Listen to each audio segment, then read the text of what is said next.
በጎንደር መናፍቃኑ ባደረጉት አጸያፊ ተግባር ላይ ያልታሰበው ተፈጥሯል። ቄሱ በጴንጤ አዳራሽ በመገኘታቸው ቁጣን አስነስቷል። በስውሯ ማርያም የጸበል ቦታ ትልቅ ሁካታ ተፈጥሯል። የታገደ ነገርም አለ። አዶናይ አሁንም ቢሆን ትልቅ ችግር ገጥሞታል። ከእስልምና ወደ ክህነት የመጡት ካህንም እጅግ በጣም መነጋገሪያ ሆነዋል። እነዚህንና ሌሎች ወቅታዊና አስተማሪ ቪዲዮዎችን ይዘናል። ሰላም እንደምናላችሁ ውድ ቤተሰቦች፣ ቸሩ አምላክ እግዚአብሔር የተመሰገነ ይሁን። እኔ እጅግ በጣም ደህና ነኝ። ሁላችሁም እንዳላችሁበት አቆጣጠር እንደምን አላችሁ? ስለ ሁሉም ነገር እግዚአብሔር ይመስገን ልንል ይገባናል። ይህንን ቪዲዮ ላይክ አድርጋችሁ ለምትጀምሩ እጅግ በጣም እናመሰግናለን። እንግዲህ እንደ ሁሌው ይህ ቪዲዮ 5000 ላይክ እንዲገባ በደንብ ላይክ አድርጉት። ይህንን ሰሞን በደንብ ቪዲዮዎችን እየሰራን አይደለም በአንዳንድ ጉዳዮች ምክንያት። ከዚህ በኋላ ግን እንግዲህ የግል ጉዳዮችን ስለጨረስን በደንብ ቪዲዮዎችን ወደ እናንተ የምናደርስ ይሆናል። ዛሬ ግን ትብብራችሁን እንፈልጋለን። ጠፍተን ስለነበር ቪዲዮውን በደንብ ለብዙ ሰው የመዳረስ አቅሙን ዩቲዩብ ዝቅ ስለሚያደርገው እናንተ ናችሁ ላይክ በማድረግ እንግዲህ በደንብ ለሰዎች እንዲዳረስ የምታደርጉት። በደንብ ላይክ አድርጉት። ባለፈው ቪዲዮአችን ጥያቄ እንደጠየቅን ይታወቃል። ከመለሱ ሰዎች መካከል እጣ የወጣለት አካውንት ይህ ነው። ባለዚህ አካውንት እንግዲህ አሸናፊ ስለሆንክ ከታች በምትመለከተው የቴሌግራምና የቲክቶክ ሊንክ ኮንታክት በማድረግ የ500 ብር ካርድህን መውሰድ ትችላለህ። ዛሬም በቪዲዮአችን ሽልማት ያለው ጥያቄ ይኖረናል። እስከ ፕሮግራሙ ፍጻሜ አብራችሁን ቆዩ። ቪዲዮአችን ዛሬ በዚህ እንጀምራለን። ለምን ትጨነቃላችሁ? ጌታዊ መቼ ነው የምታሳካልኝ? መቼ ነው የራሴ ጎጆ የሚኖረኝ? የራሴ መጠለያ የሚኖረኝ? አከራዮች እኮ ጨቅጭቀው ገደሉኝ። አንዱ የሚበላው አጥቶ አስፋልት ላይ ያድራል። ረሃብ መሮታል። አንተ ደግሞ ለቤት ኪራይ የምከፍለው እያለ የአከራይዋ ጠባይ ነው የመረረ። ወይ ጥጋብ! ይሄ እንደው እናቱ የሞተችበትና ገበያ ሄደችበት እኩል ያለቅሳል። እውነት ነው። አከራይ የሚጨቀጭቅ ይመስለኛል። አልፎ አልፎ አከራይ ይጨቀጭቃሉ። ደሞዝ እያጣሩ ይጨምራሉ። ሲወደድ ይጨምራሉ። እነሱ ያለ ቤት የተፈጠሩ አይመስሉም። እንደው ከእናታቸው ማህፀን ሲወጡ እንደው አንድ ቪላ እያያዙ የተወለዱ ነው የሚመስሉት ሲጨክኑ ማለት ውጡ ሲሉ። እናንተም ተው፣ በሕግ አምላክ ታረሙ፣ በመምህር አምላክ ቤት እግዚአብሔር ነው። ሰው ድሃ አታሰቃዩ። እውነቴን ነው። ተዛዝነን ዘመኑን እንለፈው። በወንድሙ የሚጨክን ለሱም ጨካኝ ሰው ይጥልበታል። ርህሩህ ሁኑ፣ ድሃ አትግፉ። ክርስቶስን ፍለጋ እዚህ እንደተሰበሰባችሁ አውቃለሁ። መቅደስ ውስጥ ቁጭ ብሎ የሚጠብቅ እንደ ንጉሥ ቁጭ ብሎ የሚጠብቅ አይደለም። አስፋልት ላይ ያለው ድሃ ክርስቶስ ነው። ጦም የሚያድረው ወንድማችን ክርስቶስ ነው። እኛ ሁለት አይነት ምግብ በልተን ሶስተኛው በመጉደሉ እያጉረመረም ጥሬ አጥቶ የሚያድር ድሃ ጎረቤታችን አለ። ያ ክርስቶስ ነው። ታስታውሳላችሁ? እንግዳውኝ ብመጣ አልተቀበላችሁኝም፣ ተርቤ ያላበላችሁኝም፣ ተጠምቼ አልጠጣችሁኝም አለ። መቼ ርቦህ ነው ያላበላን ሲሉት ለባልንጀራችሁ ካላደረጋችሁ ለእኔ ያላደረጋችሁም ነው ያለው።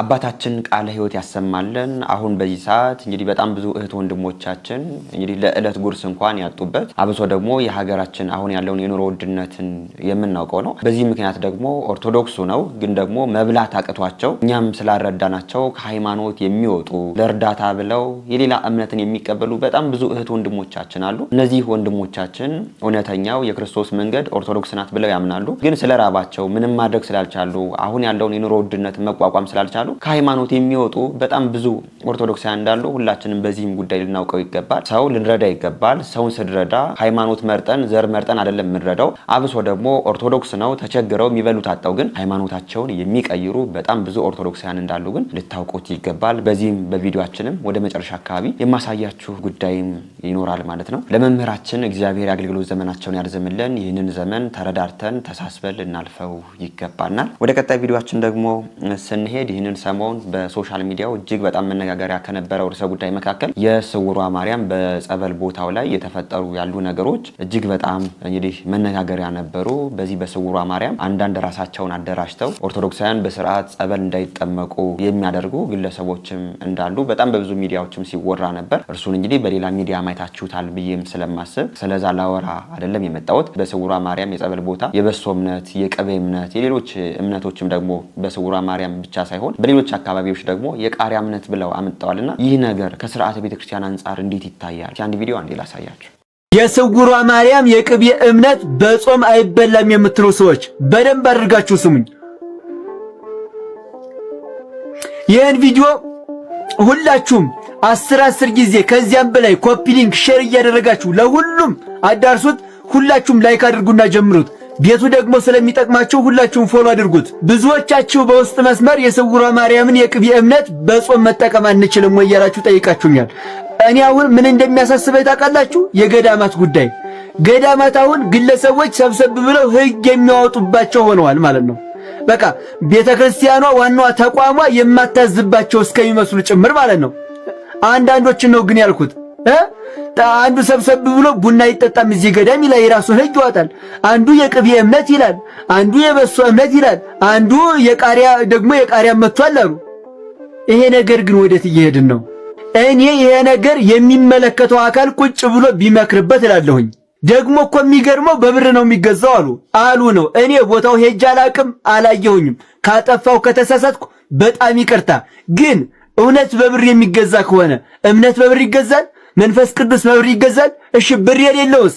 ወዳጄ መንፈስ ቅዱስን በብሩ ለመግዛት የሞከረው ሐናንያ ምን እንደሆነ የሐዋርያት ሥራ ውስጥ ግባና ንብ። እንደዚህ አይነት እምነት የለም። እኔ የማቀው የቤተ ክርስቲያን ካህኑ ሲያጥንበት የቆየው ጽናው ላይ የተረፈው ዲያቆኑን አምጣልን በፌስታል እንላለን፣ ያመጣልናል። ካህኑን በፌስታል እምነት ስጡ ይብለን ያንን ነው ይዘን ሄደን የምንቀባው። ቃል ኪዳን ያላቸው ቦታ ደግሞ የመሬታቸውን አፈር ይዘን ሄደን ያን ነው በጸበላቸው ነው የምንፈወሰው። እኔ አሁን የእምነት አይነት በዛ አላቅም። ለማንኛውም ካዳናችሁ እሰየው፣ እናንተ ብቻ ዳኑ። ግን ልነግራችሁ የምፈልገው የቅቤ እምነት እያላችሁ በጾም የምትጠቀሙ ካላችሁ ግን ጥላችሁ ከእግዚአብሔር ጋር ነው። አስረግጬ ነው የምነግራችሁ፣ ጥላችሁ ከእግዚአብሔር ጋር ነው። በፍጹም በጾም ወቅት የቅቤ እምነት ነገር ብሎ ነገር የለም። መጠቀም አይቻልም። ሐሳብ አስተያየታችሁን ኮሜንት ላይ አስቀምጡልኝ። እናንተ ለምን ቀመስክ ካላችሁ ደግሞ ይሄ ለቪዲዮ ነው እንጂ የሰራሁት ሙዝ ነው እንጂ ቅቤ አይደለም። ማርያም ነው የምላችሁ። ይሄው ካላመናችሁ ቅሬታ አካሉ ይሄው። ለሁሉም ቪዲዮውን ሼርና ኮፒ ሊንክ ላይክ እያደረጋችሁ ለሁሉም አዳርሱልኝ። ቤቱን ሁላችሁም ፎሎ አድርጉ። እወዳችኋለሁ። ክብር በሉልኝ። ወንድማችን እጅግ በጣም እናመሰግናለን። የቤተክርስቲያናችን ስርዓት እንግዲህ የሚመስለው ይህንን ነው። አሁን ላይ ደግሞ እንደ ፋሽን የምናየው ነገር የማር እምነት፣ የቅቤ እምነት፣ ይህንን ሰሞን ደግሞ ሶሻል ሚዲያ ላይ የቃሪያ እምነት ብለው እያየው ነበር። እንዲህ አይነት ነገሮች ከስርዓተ ቤተክርስቲያን ውጭ እያደረጉና እየመጡ ይገኛሉ። አብሶ ደግሞ በስውሯ ማርያም ይህንን ሰሞን የተነሱ ውካታዎችን ሁላችሁም የምታውቁት ነገር ነው። ስለዛም እንግዲህ ጠለቅ ብለን የምናየው አይደለም፣ በሌሎች ሶሻል ሚዲያዎች በስፋትም ስለተሰራበት ማለት ነው። ግን ሁላችንም ቤተክርስቲያናችን የሚያስተማረችን እንግዲህ በቅዳሴ ሰዓት ደረጉ መስዋዕቶች መካከል አንደኛው የዕጣን መስዋዕት ነው። በዕጣን መስዋዕት ከተረፈው ከተቃጠለው ነገር መካከል እምነት ይወጣል። ያንን ነው እኛ እምነት ብለን የምንቀባው የምንፈወስበት። እንደዛ ካልሆነ ደግሞ ቦታው የተከበረና የተቀደሰ ቦታ ስለሆነ አብያተ ክርስቲያናቶቻችን በዛ የሚገኙ አፈር ወስደን እንደ እምነት እንጠቀምበታለን እንጂ ከመርካቶ የተገዛ ማር፣ ከመርካቶ የተገዛ ቅቤ፣ ከመርካቶ የተገዛ በሶ ወደ ቤተክርስቲያናችን እያመጣን እምነት ብለን ባንገለገልበት መልካም ነው። በስውሯ ማርያም እንግዲህ እመቤታችን እጅግ በጣም ትላልቅ የሆኑ ተአምራትን የምትሰራበት አሁንም ቢሆን ከስርዓተ ቤተክርስቲያን ውጭም እንኳን ቢሆን በማሩ ላይ በቅቤው ላይ እመቤታችን በቃ ሰው አንዴ ወስዶታል ብላ እንኳን በዛ ተአምር የምታደርግበት በጣም ብዙ ሰዎች የተፈወሱበት ነው። ግን ከጊዜ ጊዜ እንዲህ አይነት ነገሮች ደግሞ ከስርዓተ ቤተክርስቲያን ውጭ እያደረጉ መጥተዋልና ይህ ነገር አሁንም ቢሆን በእንጭጮ ቢቀጣ መልካም ነው እንላለን። በዛው አካባቢ የሚገኘው ሀገረ ስብከትም የማር እምነት፣ የቅቤ እምነት፣ የበሶ እምነት የሚባል ነገር የለም። ስርዓተ ቤተክርስቲያን የጠበቀ እንግዲህ ሁላችን የምንገለገልበት በስርዓተ ቤተክርስቲያንም ያለው እምነት የሌሎች የበሶ እምነቶች እንዲቀሩ ይህ ነገር ከስርዓተ ቤተክርስቲያን ውጭ እንደሆነ መግለጫ እየሰጠ ነበር። እምነት ብለን ቤተክርስቲያናችን የምትሰጠን ግን እንዲህ አይነት ከመስዋዕት የተረፉ ነገሮችን፣ ሁለተኛ ደግሞ ቤተክርስቲያን የተቀደሰ ቦታ ስለሆነች በዛው የምናገኘው አፈሩን ነው እንጂ ከመርካቶ እየገዛን የምናመጣውን ቅቤውን፣ በሶውን፣ ማሩን እንዳልሆነ ግን ልናውቀው ይገባናል ማለት ነው። በስውሯ ማርያም ግን እመቤታችን ድንቅ የሆኑ ተአምራትን የምታሳይበት ሞታቸውን ሲጠባበቁ የነበሩ ሰዎች እንኳን በዛ ቦታ ሄደው የሚፈወሱበት መብርሃን ድንቅ የሆኑ ተአምራትን የምታደርግበት ቦታ ነውና እንዲያው ይህንን ቦታ ደግሞ በስርዓተ ቤተክርስቲያን ልንይዘው ይገባል እንጂ ገቢ ስላስገኘ ብቻ እንደዚሁ ከስርዓተ ቤተክርስቲያን ውጭ ባንሆን መልካም ነው እንላለን። አብሶ ደግሞ በዚህ በጾም ሰዓት የቅቤ እምነትን የምትጠቀሙ ሰዎች ግን እባካችሁ ያው ከስርዓተ ቤተክርስቲያን አታፈንግጡ እያልኩኝ እኔም በዚሁ መልእክቴን አስተላልፋለሁ። ወንድማችን እጅግ በጣም እናመሰግናለን። ወደ ቀጣይ ቪዲዮአችን ደግሞ ስንሄድ ይህንን ሰሞን አንድ ጉዳይ መነጋገሪያ ነበር። ይህ ጉዳይ ምንድነው? አንድ ካህን በፕሮቴስታንት አዳራሽ ላይ ከፓስተሩ ጋር ተቃቅፈው የፕሮቴስታንት አማኞች ደግሞ ዋናው ቄስ ወደ እኛው ተቀላቀለ የሚል ፖስት አድርገው ነበርና በዚህም ጉዳይ በጣም ብዙ ኦርቶዶክሳውያን አዝነው ነበር። ግን እውነቱ ምንድነው የሚለው ነገር ተገልጧል። ይህ ቪዲዮን አይተን አንዳንድ ነገሮችን የምንነጋገር ይሆናል። ትልቁ ዓላማችን ይሄ ነው። እኛ መንደራዊና ቀበላዊ ሀሳብ እናስብም ሰፋት እናስባለን። ተጋግዘን እንኖራለን። በጣም ደስ ይላል። በጣም ነው ደስ ያለን። እንኳን ደስ ያለን።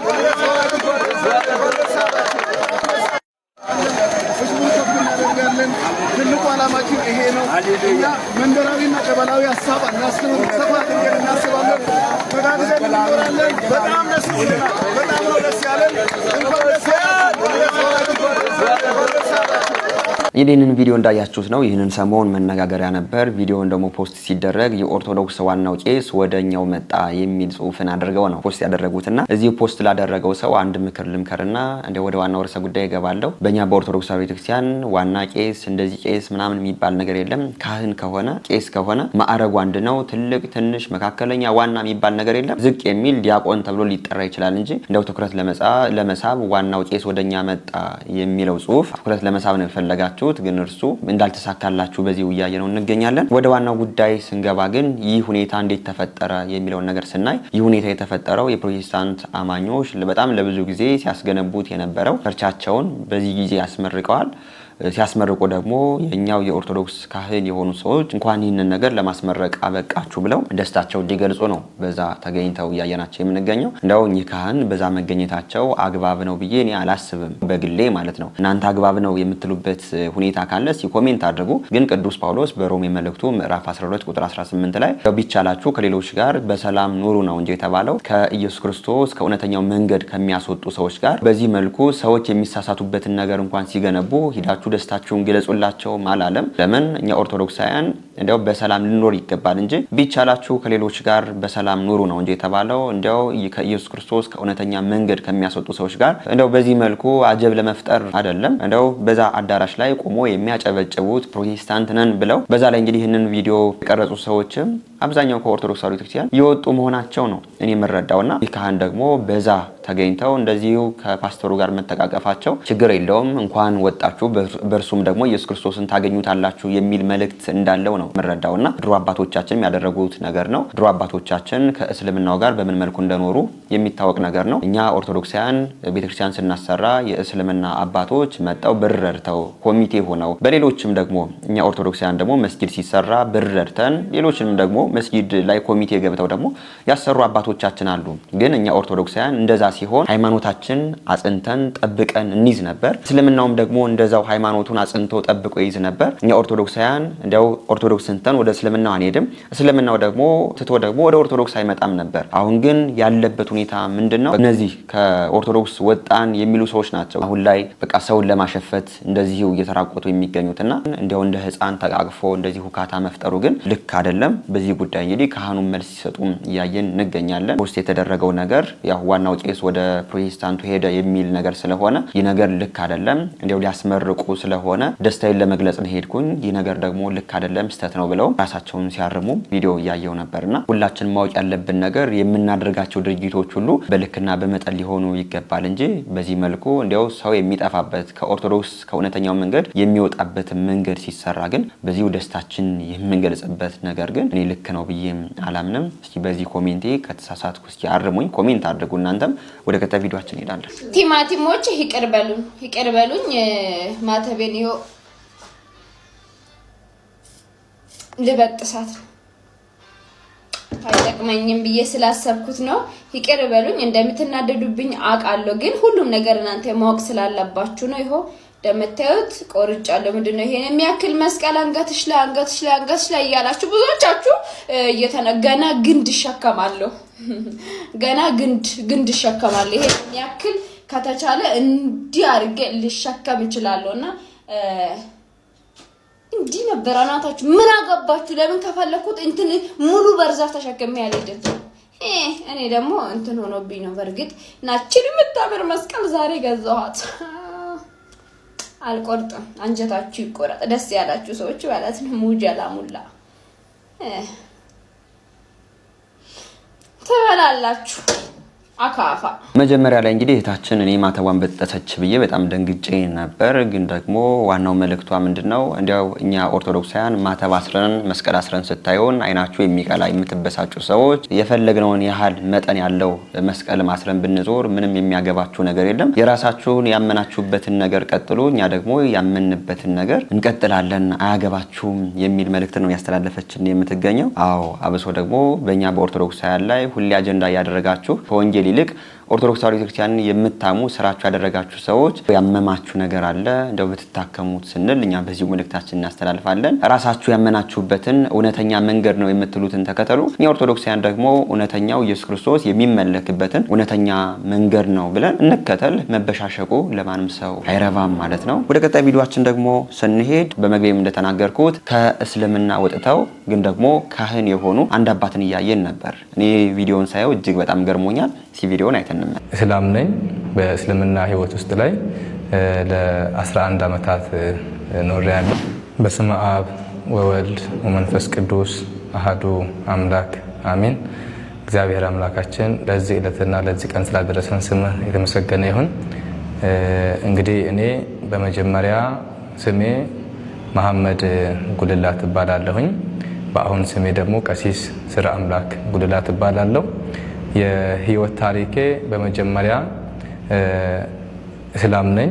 በእስልምና ህይወት ውስጥ ላይ ለ11 አመታት ኖሬያለሁ። ወይም ከተወለድኩበት ቀን ጀምሮ 11 አመቴ ድረስ የኖርኩት በእስልምና ሃይማኖት ነው። በእስልምና እምነት ውስጥ እያለሁ አናኗሬ ከእናት ከአባቴ ጋር ነበረ ምኖረው።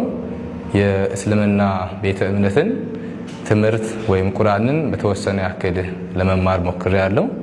እዛም ላይ ስማር ብዙ ተመስጬ አልተማርኩም።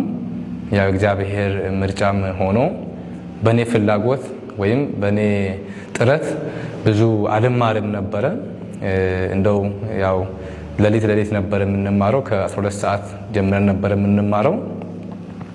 እናቴና አባቴ በግድ ያነሱኝ ነበረ። እህቴም ከኔ ጋር ስትማር ስለነበረ የጎረቤት ልጆችም ወደ መስጊድ ሲሄዱ በግድ ነበረ የሚያነሱኝ። ከሚሄድበት ቀን የማልሄድበት ቀን ይበልጥ ነበር። በሚሄድበትም ቀን ደግሞ የመያዝ አቅሜ በጣም እጅግ የወረደ ነገር ነበረ። በመቀጠል ደግሞ ለኔ የተመደበው አንድ መምህር ነበር እዛ መስጊድ ላይ። ያ መምህር በሚያስተምረኝ ጊዜ ከፊደላት ውስጥ በመማርበት ጊዜ ከፊደላት ውስጥ ላይ መሀል ላይ አንድ በጭራሽ በተአምር አልያዝ የምትለኝ ፊደል ነበረች። አንዱ የእግዚአብሔር ተአምር ብዬ ነው የወሰድኩት እንደኔ። እኚህን አባት እንግዲህ እንደሰማችኋቸው ነው። እጅግ በጣም የሚገርም ነው። የእስልምና እምነት ተከታይ ነበሩ። ከዛ ወጥተው ወደ ክርስትናው መጣው እንደገና ካህን ሆነው እግዚአብሔርን እያገለገሉ ነው እያየናቸው የምንገኘው። እግዚአብሔር ታሪክ ቀያሪ ነው የሚባለው ለዚህ ነው። ሐዋርያትን ከምን መልኩ አውጥቶ ለእርሱ ደቀ መዝሙር እንዳደረጋቸው፣ ሐዋርያ እንዳደረጋቸው፣ በዓለም ወንጌል እንዲሰብኩ እንዳደረጋቸው የሚታወቅ ነገር ነው። በእኛም ዘመን እንግዲህ እንዲህ አይነት እንግዲህ ከእስልምና አውጥቶ ክርስትና አድርጎ እንደገና ካህን ማድረግ እኔ እጅግ በጣም ተገርሜያለሁ። የእርሳቸውን ታሪክ ስሰማ የሁላችንም ታሪክ እግዚአብሔር ይቀይርልን ከማለት ውጭ ምንም የምንለው ነገር የለንም። አብዛኛዎቻችን በሚባል ደረጃ የኦርቶዶክስ እምነታችን ያዝነው ከእናት ከአባቶቻችን ስለመጣ ነው። እናት አባቶቻችን ኦርቶዶክሳውያን ስለሆኑ ድለኞች ስለሆንን ኦርቶዶክስ ሆነናል። ግን ደግሞ ኦርቶዶክስ ሆነን ካህን ያልሆን ሰዎች በጣም ብዙ ነን። ግን ደግሞ እንዲህ አይነት የተመረጡ አባቶቻችን ደግሞ እናት አባታቸው ኦርቶዶክስ ሳይሆኑ ወደዚህ ወደ ክርስትናው መጥተው እንደገና ካህን ነው እግዚአብሔርን ለማገልገል ተመርጠዋልና አባታችን የአገልግሎት ዘመናቸውን እግዚአብሔር ይባርክላቸው። ከእስልምና ወጥተው ግን በዚሁ በእኛው ዘመን ካህን መሆን እጅግ በጣም አስደንቆኛል። እግዚአብሔር የአገልግሎት ዘመናችሁን ያርዝምላችሁ ያላችሁ እናንተም ኮሜንት አድርጉ። ወደ ቀጣይ ቪዲዮአችን ደግሞ ስንሄድ የምናገኘው የአዶናይን ጉዳይ ነው።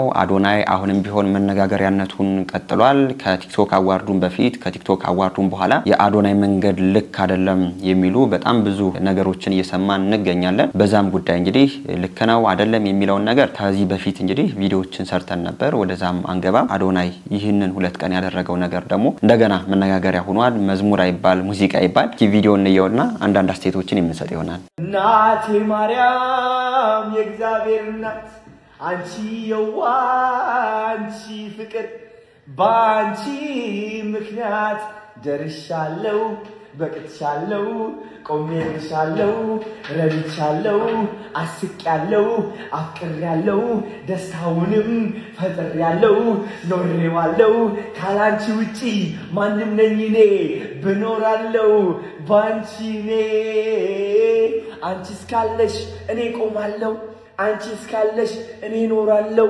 ከጎኔ ከሆንሽ አሳካዋለሁ ያለ ምንም ፍርሃት ያለ ምንም እፍረት ያለ ምንም ጭንቀት እቆምልሻለሁ But this kind of mindset, bro. Yes, bro. Yes. አዶናይን እንግዲህ እንደሰማችሁት ነው። በዚህ መልኩ ያው ለእመቤታችን በየዋህነት ያለውን ፍቅር ነው እየገለጸ የሚገኘው። ግን የዋህነት ደግሞ ከስርዓት ውጭ ማድረግም የለበትም። አንድ ኦርቶዶክሳዊ በኦርቶዶክሳዊ ስርዓት ለቅዱሳኑ ሊዘምር ይገባል። መዝሙሩ ስርዓት ያለው ሊሆን ይገባል እንጂ መዝሙር አይሉት የራፕ ሙዚቃ አይሉት የተቀላቀለ ነገር ልክ አይደለም ብዬ ነው እኔ በዚሁ የማምነው። የአዶናይ መንገድ ይሄ ስግጥ ፍምስ የሚል መንገድ ስላለው መዝሙሩ እንደፈለገ ስግጥ ያደርገዋል። በፈለገው ደግሞ ስግጥ አድርጎ ብቻ እርሱ መልእክትን ማስተላለፍ ወይም ደግሞ ፌመስ መሆንን ነው የሚፈልገው። ከ4 ሚሊዮን በላይ ተከታይ አለው። ይህንን የሚያዩ ህፃናት ደግሞ አሉ አይደለ? ኦርቶዶክሳዊ ህፃናት እንዲህ አይነት መዝሙር አይሉት ሙዚቃ አይሉት ፖስት ያደርግ። እነዚህ ኦርቶዶክሳዊ ህፃናት ምን እንደሚማሩበት አላቅም። በቤተክርስቲያናችን ከሁሉም በላይ ከስራ ይልቅ ስርዓት ይበልጣል። ስርዓት ይዘን ነው ስራ መስራት የሚጠበቅብን፣ ቅዱሳኑን ማገልገል ለቅዱሳኑ መዘመር የሚጠበቅብን ወይም ደግሞ ማድረግ ያለብን እንጂ በዚህ መልኩ በመሰለኝና በደሳለኝ የምናደርገው ነገር ሰው እንደሚያጠፋ ልናውቀው ይገባል። ይህን ነገር ስናገር ሁሌም መተቸት የሚልም ሀሳብ ሊመጣ ይችላል። ግን እነዚህ አይነት ሰዎች በጣም ብዙ ሰው ነው የሚከተላቸው። 4 ሚሊዮን ሰው ማለት በጣም ብዙ ነው። ከ4 ሚሊዮኑ እንደው 100 200 300 ሺህ ከ15 ከ16 ዓመት በታች ህፃናት ሊሆኑ ይችላሉ። እንዲህ አይነት ህፃናት ምንድነው የሚማሩበት? ኦርቶዶክሳዊ ሆነው በዚህ ደግሞ መዘመር ይቻላል ቅዱሳኑ እንደዚህ እንዘምርላቸው የሚለውን ነገር ነው የሚማሩበት ነው? ኦርቶዶክሳዊ ስርዓት ነው የሚማሩበት? እና ሁሉን ነገር ስናየው ከአዳጊዎች ከህፃናት አንጻር ብናየው መልካም ነው ብዬ አስባለሁ። አዶናይ ይህን ነገር ያደረገው ከየዋህነት ከቅንነት ለእመቤታችን ያለውን ፍቅር ለመግለጽ ሊሆን ይችላል። ግን መንገዱ ይሄ አይደለም። ኦርቶዶክሳዊ የራሱ መንገድ አለው፣ የራሱ መዝሙሮች አሉት፣ ኦርቶዶክሳዊ የሆኑ ስርዓት ያላቸው ዝማሬዎች አሉ። በዛ መንገድ ልንዘምር ይገባል እንጂ በዚህ መልኩ በመሰለኝና በደሳለኝ ሙዚቃ ይሁን ራፕ በማይታወቅ መልኩ ትውልድን መግደል ልክ አይደለም። ወንድማችን ከእንዲህ አይነት ነገር እንድትቆጠብ ስንል በዚሁ መልእክታችን እናስተላልፋለን። እንደው በዚህ አስተያየቴ ላይ ከተሳሳትኩ እናንተ ማርሙኝ። ግን እውነተኛውን የኦርቶዶክስ ስርዓት ብንይዝ መልካም ነው። ትውልድን በዚህ መልኩ ማጥፋት ነው እንጂ ማልማት እንዳልሆነ ልታውቁት ይገባል ማለት ነው። ወደ ቀጣይ ቪዲዮአችን ደግሞ ስንሄድ ይህንን ሰሞን እጅግ በጣም መነጋገሪያ ከነበረው ርዕሰ ጉዳይ በጣም ብዙ ኦርቶዶክሳውያን ደግሞ ካስቆጣው ርዕሰ ጉዳይ መካከል በጎንደር የተደረገው ጉዳይ ነው ማለት ነው። ጎንደር እንግዲህ አሁን ይህንን ሰሞን በጣም አጸያፊ የሆነ ተግባር ተፈጽሟል። ይህም አጸያፊ የሆነ ተግባር በመናፍቃኑ የተፈጸመው ሰሜንን ለኢየሱስ የሚል ፕሮጀክትን ቀርጸው የመጡ መናፍቃኑ እንግዲህ በጎንደር አይሆንም የተባለውን ነገር አድርገው ሂደዋል ማለት ነው። እስኪ የሆነው ነገር ምንድነው? ምን መደረግ አለበት? ለዚህ ተጠያቂው ማን ነው የሚለውን ነገር ቪዲዮን ካየን በኋላ አንዳንድ አስተያየቶችን የምንሰጥ ይሆናል። በጎንደር ከተማ የተፈጠረው ነገር እጅግ አነጋጋሪ ሆኗል። እንግዲህ እዚህ ምስሉ ላይ እንደምትመለከቱት ህዳር 26 ከ28 ድረስ በግሎሪ ኦፍ ጋድ ቲቪ ፕሮፌት ዘካሪያስ አማካኝነት እንግዲህ በጎንደር ከተማ የወንጌል አገልግሎት ተከናውኖ ነበረ። በዚህ ምክንያት እንግዲህ እንደዚህ አይነት ነገሮች ተፈጥረዋል። ጎንደር ላይ እንደዚህ አይነት ነገሮች መፈጠሩ ደግሞ እጅግ አነጋጋሪ እየሆነ መጥቷል። እናንተ እንዴት ተመለከታችሁት? እስኪ ሀሳብና አስተያየቶቻችሁን ኮመንት ላይ ጻፉልን። ለማንኛውም ይህ መረጃ ሌሎች ሼር ማድረጋችሁ እንዳትረሱ። አዲስ ሆናችሁ ፎሎ አድርጉ። መልካም ቀን። እንዳያችሁት ነው እንግዲህ በሁላችንም አይምሮ ጎንደር ተብሎ ሲጠራ የሚመጣው ነገር የሃይማኖት ሀገር የሊቃውንት ሀገር የሚለው ነው። እንግዲህ ይህ ነገር ደግሞ እንደተንሸራተተ እያየ ነው እንገኛለን። ሰሜን ለኢየሱስ ብለው ፕሮጀክትን የያዙ መናፍቃን አሁን ላይ በጎንደር እንዲህ አይነት አጸያፊ የሆነ ነውርን ፈጽመው ሂደዋል። ይህ ስራ እንግዲህ የታቀደው በጣም ለብዙ አመታት ነው። ግን ደግሞ ሰሜን ለኢየሱስ ብለው ያስተዋወቁት ፕሮጀክት ወደ 3 ወደ 4 አመታት ሆኖታል። ሰሜን ለኢየሱስ ያሉበት ዋና ምክንያት ምንድነው? እንደ ወደ ሰሜኑ አካባቢ ኦርቶዶክሳውያን ስለሚበዙ እነዚህን ኦርቶዶክሳውያን ወደ ፕሮቴስታንቱ ወደ ጨለማው መንገድ የማምጣት ተግባርን አቅደው ነው መጥተው የነበር። ከ3 አመታት በፊት እንግዲህ ይህንን ነገር ለማድረግ ወደ አማራ አማራ ክልል ወደ ጎንደርም ወደ ትግራይም ሂደው ነበር። ግን ደግሞ ወጣቱ በጣም ንቃተ ህሊናው ሰፋ ያለበትን ጊዜ ስለሆነ እንዲህ አይነት ተግባሮች እንዳይፈጸሙ አድርጎ ነበር። አሁን ላይ ደግሞ በአማራ ክልልም በትግራይም ጦርነት ስለበዛ ወጣቱ እጅግ በጣም ስለተዳከመ አይተው የኑሮ ውድነትም ደግሞ አይተው ይህንን የጦርነት መንገድ በጣም እንደ ፖለቲካ ተጠቅመው በዚህ መልኩ አሁን ላይ አስነዋሪ ስራቸውን ሰርተው ሂደዋል ማለት ነው። ይህንን አስነዋሪ ስራ ሲሰሩ ግን ወንጌልን ሰብከው እውነተኛው መንገድ ፕሮቴስታንት ነው ብለው አሳምነው ሳይሆን ሽፋናቸው ያደረጉት እርዳታን ነው። አሁን ላይ ሰው የኑሮ ውድነት ይዞታል። በዚህ በኑሮ ውድነት በማታለል ዘይት እንሰጣቸዋለን፣ ስኳር እንሰጣቸዋለን፣ በዚህ ፕሮግራም ተገኙ በማለት እንዲህ አይነት የጥንቁልና ተግባራቸውን ፈጽመው ሰውን ዘርረው በጣም የሚያጸያፍ የሆነ ነገር ነው ሰርተው ሄዱት። በዚህም ጉዳይ ደግሞ እነዚህም ሰዎች ተጠያቂ ናቸውም አንልም። ርቧቸው ነው ጠምቷቸው ነው የሄዱት። በዚህም ጉዳይ ተጠያቂዎች እኛ ኦርቶዶክሳውያንን በሀገሩ በጎንደር የሚገኘው ሀገረ ስብከት እጅግ በጣም ተጠያቂ ነው። እንዲህ አይነት ሰዎች ሲራቡ ሲጠሙ መሄጃ ሲያጡ ዞር ብሎ አላያቸውም። ሀገረ ስብከቱ አንድ ዘይት እንኳን ልርዳም አላለም። አሁን ላይ ደግሞ እንዲህ አይነት ኦርቶዶክሳውያን በዚህ መንገድ ሂደው በፓስተር መጫወቻ ሆኑ። ኦርቶዶክሳዊ ቤተክርስቲያን እውነተኛ መንገድ አይደለችም ብለው ሳይሆን ርቧቸው ነው ሲባል እጅግ በጣም የሚያሳዝን ነገር ነው። አሁን ላይ በጎንደር የታድሶ እንቅስቃሴ በእርዳታም በሉት በፖለቲካም በሉት ሁለት እግሩን እንዳስገባ እነ ዲያቆን ዮርዳኖስ አበበ በፌስቡክ ፖስታቸው ሲገልጹ እያየን እንገኛለን። አብሶ በቤተ ክህነቱ የሚገኙ ሰዎች ገንዘብ ብቻ ነው እንጂ እንደው ቤተክርስቲያን እንደዚህ ትሆን በጎንደር እንደዚህ ይከሰት እነርሱ አያሳስባቸውም። ይህንን ነገር ተውትና በጎንደር በቤተክርስቲያን የሚገኙ አባቶችን እንኳን ያው አለቃ የነበሩ አባቶችን እያነሱ ከሌላ አካባቢ መነኮስ ያልሆኑ በታድሶ የሚጠረጠሩ ሰዎችን እያመጡ በቤተክርስቲያን አለቃ እያደረጉ በጣም ብዙ ነገሮችን እየሰሩ ይገኛሉ። በዚህም በጎንደር እጅግ በጣም ትልቅ የሆነ መከራና ፈተና እየመጣ እንደሆነ ይህ ነገር ደግሞ ትንሹ ጉዳይ እንደሆነ ግን እያየነው እንገኛለን። አሁንም ቢሆን በጎንደር የምትገኙ ኦርቶዶክሳውያን ይህንን ነገር በንቃት እንድትመለከቱት ስል በዚሁ መልእክቴን አስተላልፋለሁ። በጎንደር የተደረገው ነገር ግን እነዚህ ኦርቶዶክሳውያን ማተባቸውን መበጠስ አልፈለጉም። ግን ራብ ያዛቸው። ለእርዳታ ሄዱ፣ ለስንዴ ሄዱ፣ ለዘይት ሄዱ። እኛም ኦርቶዶክሳዊ ሲቸገር ዞር ብለን እያየን ስላልሆነ አሁን ደግሞ ሲጠፉ እንዴት ማተባቸውን ይበጥሳሉ ማለትም እጅግ በጣም ያሳዝናል ብዬ ነው። አሁን ላይ ሀገረ ስብከቱም በእንዲህ አይነት የተጨማለቀ ስራ ላይ ወድቋል። እኛም ኦርቶዶክሳውያን ደግሞ የኦርቶዶክሳዊ ግዴታችንን በዚህ መልኩ የተወጣን እንዳልሆነ ማሳያ ነው ላለው በጎንደር የምትገኙ አብሶ ኦርቶዶክሳውያን በእንዲህ አይነት ጉዳይ እንደው ሰፋ አድርጋችሁ እንድታዩ ይቺ መከራ ትንሿ መከራ እንደሆነች ትንሿ ፈተና እንደሆነችና ከዚህ በላይም በጎንደር ትልቅ ነገር እንደታሰበ ልታውቁት ይገባል ላለው ኦርቶዶክሳውያኑ አሁን ባለው ወቅታዊ ችግር ርቧቸው ጠምቷቸው ማተባቸውን ይበጥሳሉ። ሁላችንም ኦርቶዶክሳውያን ደግሞ ትኩረታችን ህንፃ ላይ ነው ማለት ነው። እስቲ አንድ ይሄንን ቪዲዮ ታሳይ። ብቃት የመጀመሪያ የሚፈልገው ነገር መንፈሳዊነት ነው። መንፈሳዊነት ደግሞ ወንጌል ላይ ነው ያለ። ወንጌል ላይ ህንፃ ስራ የሚል አንድ ቃል ካመጣን ይልቀጣል። ድሃ እየተራበ ክርስቲያኖች ተቸግረው እርባቸው ጠምቷቸው ሃይማኖታቸውን እየካዱ ሴቶች ሰውነታቸውን ለወንድ እየሸጡ ዛሬ አረብን ያጥለቀለቀው ወንድምና እህታችን ደልቶት ይመስላል። እዛ ይሄድ እርቧቸው ነው፣ ቸግሯቸው ነው፣ ቤተሰባቸው ተቸግሮ ነው እኮ። ሜዲተራኒያን ስለበላቸው በሺ ስለሚቆጠሩ ሰዎች እንነጋገር። ቀይ ባህር ላይ ሰጥሞ ስለቀሩት እንነጋገር። ህንድ ውቅያኖስ ውስጥ ሰጥሞ ስለቀሩት እነዚህ ነው ደልቷቸው ይመስላል።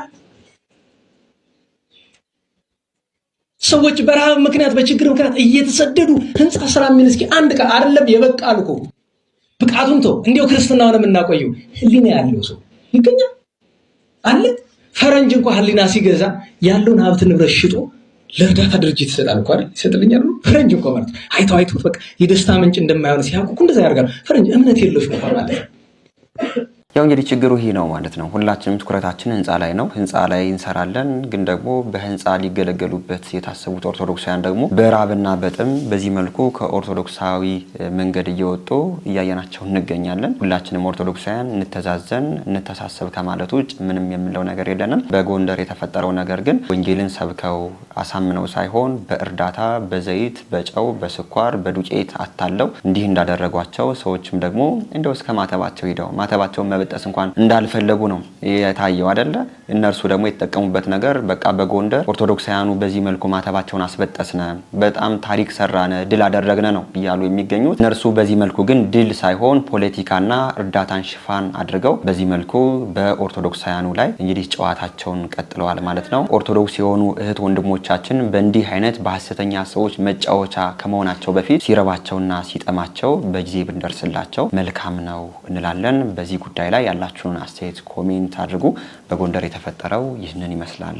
እንቀጥላለን ቪዲዮአችን። ቤተክርስቲያን ወጣቱን እንድትከተል ማድረግ ካለባት ምን ማድረግ እንዳለባት ታውቃላችሁ? የአርሴናልና የማንቸስተር ኳስ ጨዋታ እዚህ በስክሪን ማሳየት አለባት ማለት ነው። እናንተን ከተከተለች ስርዓት ይጠፋል። እናንተን ከተከተለች ማህሌቱ ይጠፋል። እናንተን ከተከተለች ቅዳሴው ይጠፋል፣ ዜማው ይጠፋል፣ ወዙ ይጠፋል፣ ለሃዩ ይጠፋል፣ ትርጓሜው ይጠፋል። እናንተን ነማንንና ምን አይነት ትምህርት እንደምትፈልጉ ጭምር እናውቃለን። ምን አይነት ትምህርት ምን አይነት ስብከት እንደሚስማማችሁ ጭምር እያወቅን ነው የአባቶቻችንን ትምህርት የምንነግራችሁ። ትርጓሜው ሲረዝም ብዙዎቻችሁ ደስ እንደማይላችሁ እናውቃለን። በጣም ሁሉም ሰው የታይታ ላይ አዲስ ነገር ላይ ሾርት ከት ላይ እነዚህ ነገሮች ላይ ያተኮረ ነው። ቤተክርስቲያን ያላችሁበት መታ ፈልጋ ወደዚህ ታመጣችኋለች እንጂ እናንተን ተከትላ ግን ገደል አትገባም። ይሄን ማወቅ አለባችሁ። በርግጥ ትፈልጋችኋለች፣ በርግጥ ትከተላችኋለች፣ በርግጥ ከዛ በኋላ ደግሞ ወደዚህ ታመጣችኋለች። እናንተንና የእናንተን ፍላጎት ተከትላ ግን ቤተክርስቲያን ስርዓቷን አታጣም። ለዚህ ነው ኦልድ የምትመስላችሁ ቤተክርስቲያን።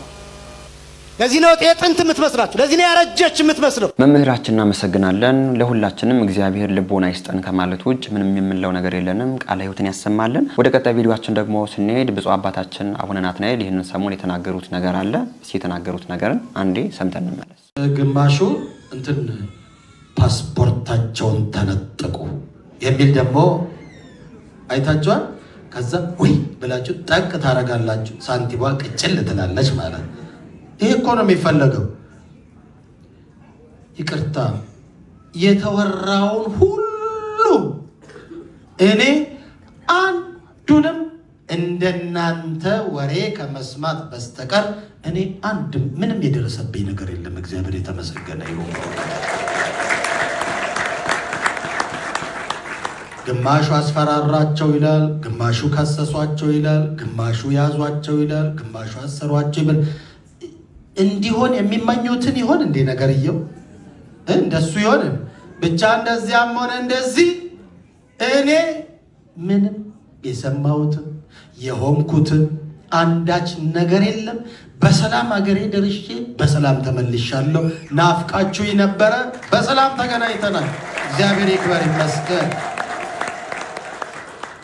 ብፁዕ አባታችን አቡነ ናትናኤል እንደሰማችኋቸው ነው እንግዲህ የሐሰት መረጃዎችን የሚያሰራጩ አብሶ ደግሞ አባቶቻችን ያላደረጉትን አደረጉ ባሏሉበት ዋሉ የሚሉ ነገሮችን የሚያሰራጩ የፖለቲካ እንግዲህ አዝማሚያ ያላቸው በጣም ብዙ ሚዲያዎች አሉና እንዲያው ከነዛ ነገሮች እንድንቆጠብ ነው እየተናገሩ የሚገኙት። ብፁዕ አባታችን አቡነ ናትናኤል ፓስፖርታቸውን ተቀሙ፣ እንደዚህ ደረሰባቸው፣ ታሰሩ፣ እንደዚህ ሆኑ የሚሉ ነገሮች ሁሉ ተወርተዋል። እንዲህ አይነት ነገሮች ግን በእኔ የደረሱ አይደሉም፣ የሐሰት መረጃዎች ናቸው። ከእንዲህ አይነት ተግባራት ተቆጠቡ የሚል መልእክት እናስተላልፈዋል። የአባታችን በረከታቸው ይደርብን። ሁላችንም እውነተኛ መረጃዎችን ከእውነተኛ ከታማኝ ምንጮች እንድናገኝ ስል እኔም በዚሁ መልእክቴን አስተላልፋለሁ። ወደ ቀጣይ ቪዲዮአችን ደግሞ ስንሄድ በፕሮቴስታንቱ ቤት የሐሰት ነቢያቶች የሚሰሩት ድራማ ተገልጧል። ይህንን ድራማ ደግሞ የገለጡት ራሳቸው አብረው ይህንን ድራማ ሲሰሩ የነበሩ ሰዎች ናቸውና እስኪ አንድ ቪዲዮ ላሳያችሁና ተመልሰን እንመጣለን። ቦርሳውን እንደዚህ ይዛ ከሆነ ቀበል አድርጎ ቴብል ላይ ያደርገዋል።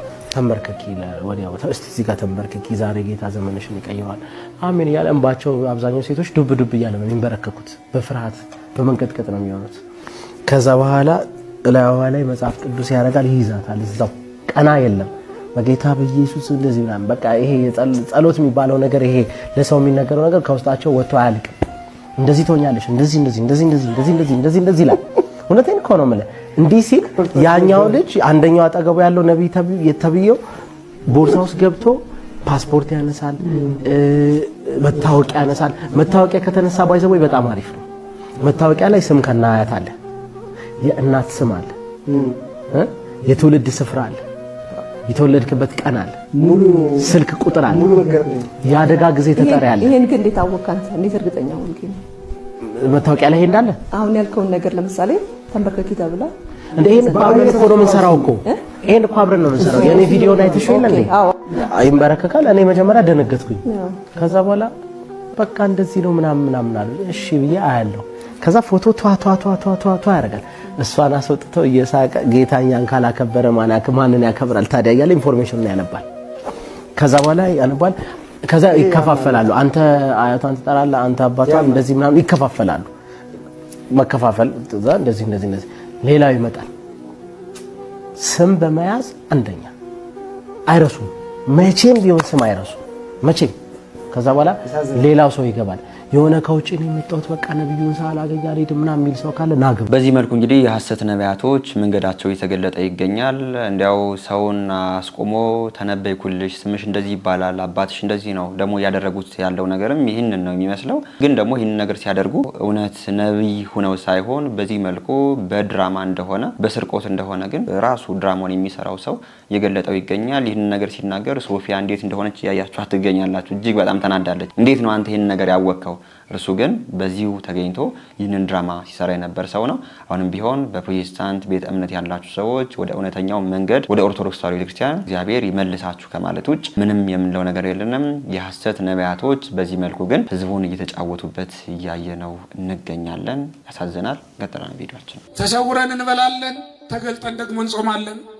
ተሰውረን እንተኛለን፣ ተገልጠን ደግሞ እንጸልያለን። ተሰውረን ኃጢአት እንሰራለን፣ ተገልጠን ወደ ቤተ እግዚአብሔር እንመጣለን። ተሰውረን እናመነዝራለን፣ ተገልጠን እንደ ድንግል እንታያለን። ተሰውረን ሰው እንገላለን፣ ተገልጠን ደግሞ ሰው እንደሚያድን ሰው እንሰራለን። በስውር ለሚያየው አባት ማገልገል ሲገባ በስውር ሆኖ የሰውን ዓይን ማገልገል፣ አገልግሎትን ሁሉ ለሰው ይምሰል ማድረግ፣ ሰውን ለማሳመን ማድረግ። አሁንማ ደግሞ እንደውም በአደባባይ በሚዲያ ሆኗል ነገሩ ሁሉ። ይትንፉ ቀርነ በቅድሜክሙ የተባለው እኮ ነበር። ነጋሪት ጎስማችሁ ሰው ሰብስባችሁ አታድርጉ። የማቴዎስ ወንጌል ምዕራፍ 6 ላይ የተጻፈው ቃል ነበር የተባለው። እኛ ግን በተቃራኒው አደረግነው። ወገኖቼ እግዚአብሔርን መቼ ነው የምናከብረው? በሕይወታችን ያዘዘንን ትእዛዝ የምንፈጽመው ሕጉን የምናከብረው መቼ ነው በሕይወታችን? ወገኖቼ ያላደረግናትን የእግዚአብሔርን ትእዛዝ ያልፈጸምናትን ሕጉን እየፈለግን በማድረግ ፋንታ እኛ ግን እየፈለግን ያልፈጸምናትን ኃጢአት ስንሰራ እንውላለን። በተቃራኒ መንገድ ነው የምንሄደው። እኛ ከእግዚአብሔር ትእዛዝ በተቃራኒ መንገድ እንሄዳለን። እግዚአብሔርም የሥነ ፍጥረትን መንገዳቸውን ከኛ በተቃራኒ በኩል አደረገ። ከኛ ፍላጎት፣ ከኛ ፈቃድ፣ ከኛ ቁጥጥር፣ ከኛ ስልጣን በተቃራኒ ያደረገው። ስነ ፍጥረት አባቶቻችን ገዝተውት ነበር የኖሩት። በበጋ ዝናብ አዝንበዋል። ተመልከቱት። በበጋ ዝናብ አዝንበዋል። በበጋ ስንዴ ዘርተው አብቅለዋል። እና አቡነ እነ ታዲዮስ ሐዋርያው በግራር ላይ ስንዴ አበራየው። ጌዴዎን ከመሳፍንት አንዱ መጽሐፈ መሳፍንት ምዕራፍ 6 ላይ እንደምናነበው ከሰማይ ጠል ይውረድልኝ ባለ ጊዜ ጠል ከሰማይ ወርዶለታል። ምድርን የሚያረስ ጸምሩን የሚሞላ ቢጨመቅ ጋን የሚሞላ እግዚአብሔር ኃጢአታችንን እንድንናገር ይፈልጋል። እንድንናገር ግን የሚፈልገው መረጃ ፈልጎ አይደለም። ኃጢአት መስራት አለመስራታችንን እግዚአብሔር ያውቃል አያውቅም? ያውቃል። እንኳን ስንሰራት ገና ስናስባት ያውቃል። አዳም ዕፀ በለስን እንደሚበላ ቀድሞ ያውቃል። ቅድመ ይፍጥሮ ለአዳም ያምር ግብሮ ይላል። አዳምን ሳይፈጥረው ስራውን ያውቃል። እግዚአብሔር ኃጢአታችንን እንድንናገር ግን ይፈልጋል። የሚፈልገው ማወቅ ፈልጎ እንደው መረጃ ፈልጎ ሳይሆን በአንደበታችን ኃጢአታችንን ስናምን ያን ጊዜ ይቅር ስለሚለን ትህትናችንን ስለሚፈልገው ነው። እስቲ የመጀመሪያዎቹን በደለኞች ላስታውሳችሁ። አዳምና ሔዋን የሁላችን አባትና እናቶች ናቸው። የሰው ልጅ ለደረሰበት መከራ ሁሉ ምክንያት ሆነው ሁልጊዜ ይጠቀሳሉ። የወደቅነው በአዳምና ሔዋን ምክንያት ነው። ይሁንና የተነሳ ነውም በእውነት በአዳምና ሔዋን ምክንያት ነው። እነሱ ንስሐ ባይገቡ ኖሮ እግዚአብሔር ሰው አይሆንም። ለሰው መሆኑም ምክንያት የሆኑት አዳምና ሔዋን ናቸው። ቅዱስ አትናቴዎስ በቅዳሴው አዳምና ሔዋንን ይወቅሳቸዋል። አዳም ሆይ ምን አደረግን፣ ሔዋን ሆይ ምን አደረግን ሲልና ከወቀሰ በኋላ ግን መልሶ እናንተን እንናገር ዘንድ ተገቢያችን አይደለም፣ እናንተስ በእንባችሁ በንስሐችሁ እኛን መልሳችሁ ወደ ገነት መልሳችኋል፣ እኛ ግን በኃጢአት ተቃጠልን ተሰቃየን ይላል። በእውነት በረከቱ ይደርብን ቅዱስ አትናቴዎስ። አሜን። ለሁላችንም በረከቱ ይደርብን። ለመምህራኖቻችን እግዚአብሔር ያገልግሎ ዘመናቸውን ያርዝምልን። እጅግ በጣም ደስ የሚል ትምህርትን ያስተማሩን የዛሬው ቪዲዮቻችን እነዚህን ይመስሉ ነበር። ወቅታዊና አስተማሪ እንደነበሩ አልጠራጠርም። ግን በንግግሬ ያጠፋሁት ነገር ካለኝ ኮሜንት አድርጉኝ። ሁሌም ቢሆን ለማስተካከል ዝግጁ ነኝ። እንደ ሁሌው ዛሬም እንግዲህ ጥያቄ አዘጋጅተናል። ጥያቄያችን የ500 ብር ካርድ ያሸልማል። የዛሬው ጥያቄ ምንድነው? እስኪ አይተን እንመለስ። የዛሬው ጥያቄያችን ለቅዱስ ዕዝራ ሱቱኤል የተገለጠው መልአክ ማን ነው? ሀ ቅዱስ ሚካኤል፣ ለ ቅዱስ ገብርኤል፣ ሐመርሃ ቅዱስ ሩፋኤል፣ መ ቅዱስ ዑራኤል። የዛሬ ጥያቄ እጅግ በጣም ቀላል ነው። መልሱ ማን ነው? ሁላችሁም እስኪ ኮሜንት አድርጉ። የመለሱ ሰዎችን ሰብስበን በቀጣይ ቪዲዮ ተሸላሚውን የምናሳውቅ ይሆናል። ይህንን ቪዲዮ ላይክ ያደረጋችሁ ሁላችሁም እጅግ በጣም እናመሰግናለን። ላይክ ያላደረጋችሁም እናመሰግናለን። አሁን በደንብ ላይክ አድርጉት። ለቻናሉ አዲስ የሆናችሁ ሰዎች እኔ ተመስገን ነኝ። ቻናሉን ሰብስክራይብ በማድረግ ቤተሰብ ሁኑ። እናንተም ቢቀርቡ የምትሏቸውን ቪዲዮዎች ከታች በምትመለከቷቸው የቴሌግራም እና የቲክቶክ አካውንቶቻችን ላኩልን። አይተን መርጠን ለእናንተ የሚገቡትን ወደ እናንተ የምናቀርብ ይሆናል። በሌሎች አስተማሪና ወቅታዊ ቪዲዮዎች እስከምንገናኝ እኔንም እናንተንም ቸር ያቆየን። አቷል ጎሎበታል ብለህ ሳትንቀኝ ለዚህ ያደረስከኝ